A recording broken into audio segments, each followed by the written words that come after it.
വർഷങ്ങൾക്ക് മുന്നേ ഒരു സന്ധ്യാസമയത്ത് രാമന്തലിയിലെ ശങ്കരനാരായണ ക്ഷേത്രത്തിൽ നിന്നും സർവജ്ഞ പീഠം കയറിയ നമ്മുടെ ശങ്കരാചാര്യർ കണ്ണൂരിന്റെ കിഴക്കൻ പ്രദേശമായിട്ടുള്ള പുളിങ്ങോത്ത് വഴി തലക്കാവേരിയിലേക്ക് ഒരു യാത്ര പുറപ്പെട്ടു. ഈ യാത്രയിൽ വെച്ചാണ് അലങ്കാരൻ എന്ന പുലയ യുവാവിനെ കാണുന്നത്.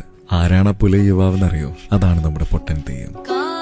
ശ്രീ ശങ്കരാചാര്യരെ പരീക്ഷിക്കാൻ വേണ്ടി സാക്ഷാൽ പരമശിവൻ ചണ്ഡാളനായിട്ട് ഭൂമിയിൽ അവതരിച്ചുവെന്നാണ് ഐതിഹ്യം പറയുന്നത്. അങ്ങനെ ഇരുവരും ചേർന്ന വാഗ്വാദത്തിൽ ശങ്കരാചാര്യർ തന്റെ തെറ്റ് മനസ്സിലാക്കുകയും അന്ന് അർദ്ധരാത്രിയിൽ അഹങ്കാരം വെടിഞ്ഞ് പുലയനോടൊപ്പം ഒരു ദിവസം താമസിക്കുകയും പിറ്റേത്തെ ദിവസം യാത്ര ആരംഭിച്ചപ്പോ വഴി ചോദിച്ചപ്പോ ചണ്ഡാളൻ എന്താ പറഞ്ഞെന്നറിയോ? ആറും കടന്നക്കരെ ചെല്ലു ആനന്ദമുള്ളവനെ കാണാം. ഇപ്പോഴും രാമന്തലിയിലെ ശങ്കരനാരായണ ക്ഷേത്രത്തിൽ നിന്നും കാട് കയറി പുളിങ്ങോം വഴിയെത്തി പുളിങ്ങോത്തിൽ നിന്ന് നേരെ തലക്കാവേരിയിലേക്ക് കാട് കയറി പോകുമ്പോൾ അർദ്ധരാത്രിയിലും കേൾക്കാമത്രേ പൊട്ടൻ തെയ്യത്തിന്റെ 8 ദിക്ക് പൊട്ടുമാറുമുള്ള പൊട്ടിച്ചിരികളും ആരൂരും